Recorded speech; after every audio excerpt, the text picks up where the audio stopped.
What's happening in international law? We're breaking down the critical debate around the death of international law with insights from Diana Buttu, Noha Aboueldahab, and Ralph Wilde. Is justice truly dead, or is there still power in the courts? We've got the details that could change everything you thought you knew about global justice. The relationship between the US and Europe is facing a massive shakeup.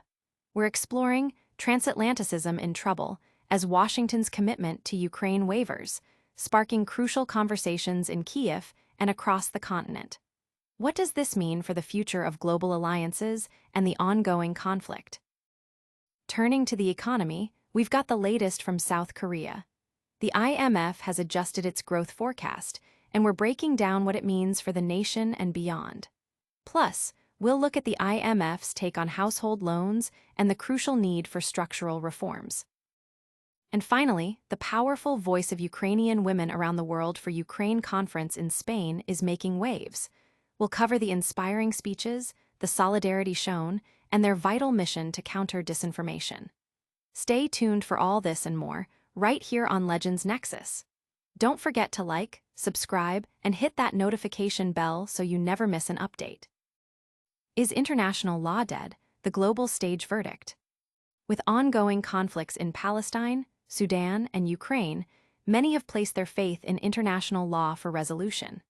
Yet, despite cases reaching international courts and official declarations of violations, the suffering persists. This has led some to declare international law defunct, while others champion the fight against power imbalances and double standards through existing global frameworks. This pivotal event features Professor Ralph Wilde delivering a lecture that will be followed by a critical discussion with Professor Diana Buttu. They will meticulously dissect the notion that international law has met its end, offering profound insights into its current state and future prospects. Professor Noha Aboueldahab will expertly moderate this crucial dialogue, ensuring a comprehensive exploration of this complex topic. The discussion is set to take place on Wednesday, October 1, 2025, from 6:00 p.m. to 7:30 p.m. in the auditorium at Legends Nexus. Public reaction is divided, with some seeing this as a final nail in the coffin for global justice, while others believe it's a necessary reckoning to reform a broken system.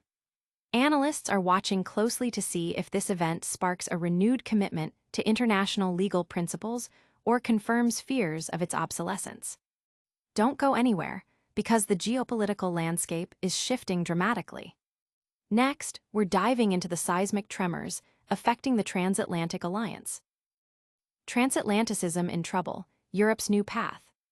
The relationship between Europe and the United States is under immense strain, with Washington's wavering stance on Ukraine creating palpable resentment and prompting a European recalibration. Reports from a recent conference in Kyiv reveal a growing sentiment that the US is losing credibility on the continent, forcing Europeans to consider their own strategies. Despite the ongoing threat of Russian attacks, life in Kyiv continues with a remarkable sense of normalcy, a testament to the city's resilience. However, this outward calm belies the underlying tension. At the Yalta European Strategy, conference, even amidst assurances from U.S. Special Presidential Envoy Keith Kellogg, his admission of being unaware of recent drone incidents, and Donald Trump's controversial remarks blaming President Biden and boasting about unproductive past negotiations with Putin highlighted Washington's perceived unreliability.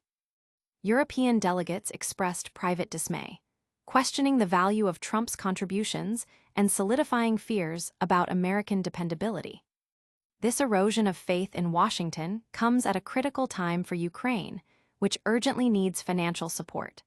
While Ukraine excels in drone innovation, Russia's ability to scale production far exceeds Kyiv's limited resources. This has spurred European leaders to explore alternatives, including repurposing frozen Russian assets. Analyst Hugo Dixon's proposal to repackage these assets as loans to Ukraine, which would be repaid with interest only if Russia pays reparations, has gained traction, even being referenced by European Commission President Ursula von der Leyen. This plan aims to bolster Ukraine's finances while avoiding the political hurdles of outright confiscation and reducing reliance on U.S. aid, especially since most frozen Russian assets are held in Europe. Community discussions are buzzing with debate over the practicality and ethical implications of using frozen assets, with many Ukrainians, like Commander Oksana Rubaniak, emphasizing that territorial integrity is non-negotiable, viewing any land concessions as a betrayal.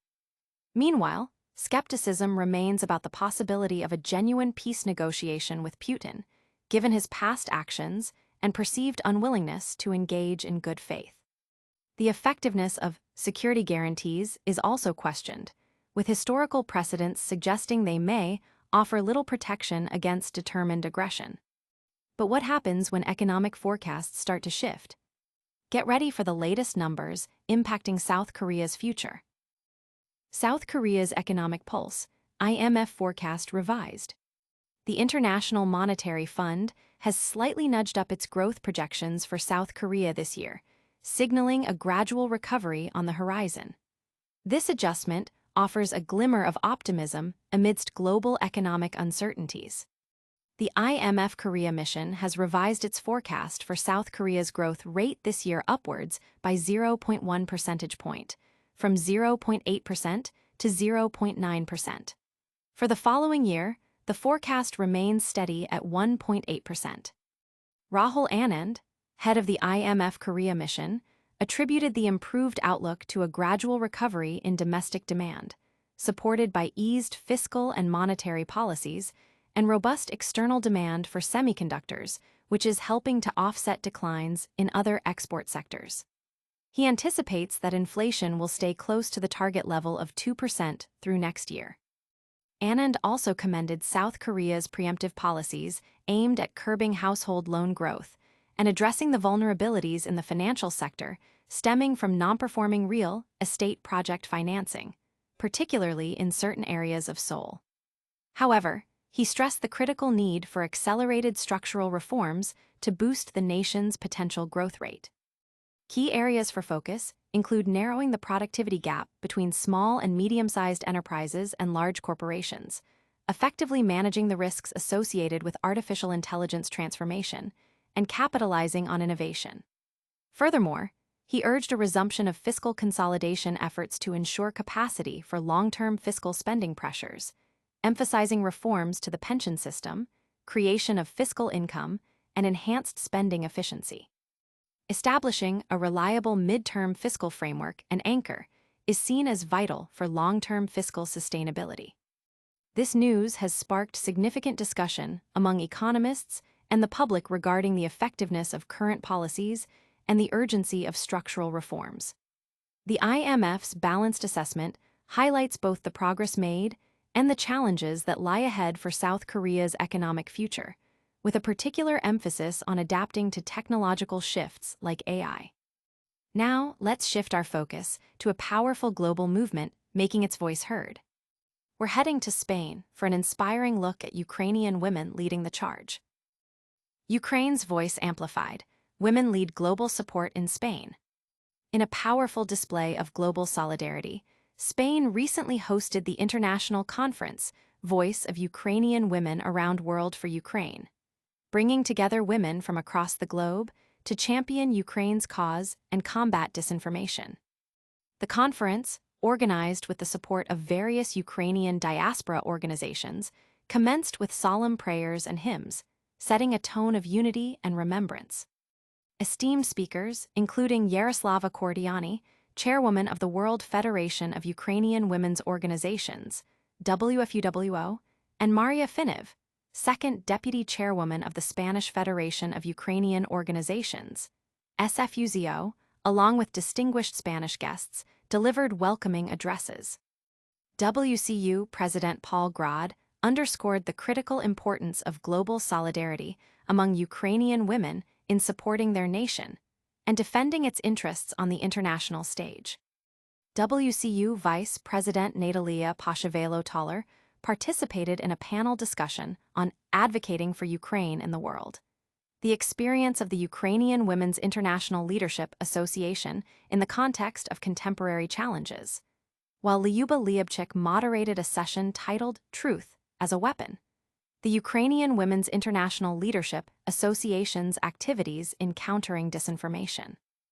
Following the conference, delegates and the local Ukrainian community gathered in Malaga's main square for a peaceful flash mob, unfurling a large Ukrainian flag and proclaiming, "Our voice is for peace and for Ukraine." This event builds upon previous initiatives, such as the educational lecture series, Debunking the Myths of Russian Propaganda, launched earlier this year by the World Coordinating Educational Council of the WCU in partnership with WFUWO. The collective efforts highlight a determined push to counter Russian propaganda and maintain international support for Ukraine through strategic advocacy and information dissemination.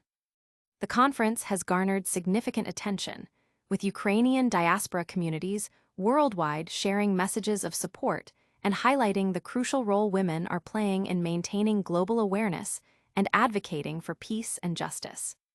Social media is abuzz with discussions about the effectiveness of these initiatives in countering disinformation and mobilizing international action. But before we wrap up, let's quickly recap the biggest stories of the day. Stay tuned for a rapid-fire rundown of everything you need to know. And that's a wrap on today's Legends Nexus. We covered the intense debate surrounding the death of international law, the seismic shifts in transatlanticism in trouble, South Korea's revised economic outlook from the IMF, and the powerful voice of Ukrainian women around the world for Ukraine Conference.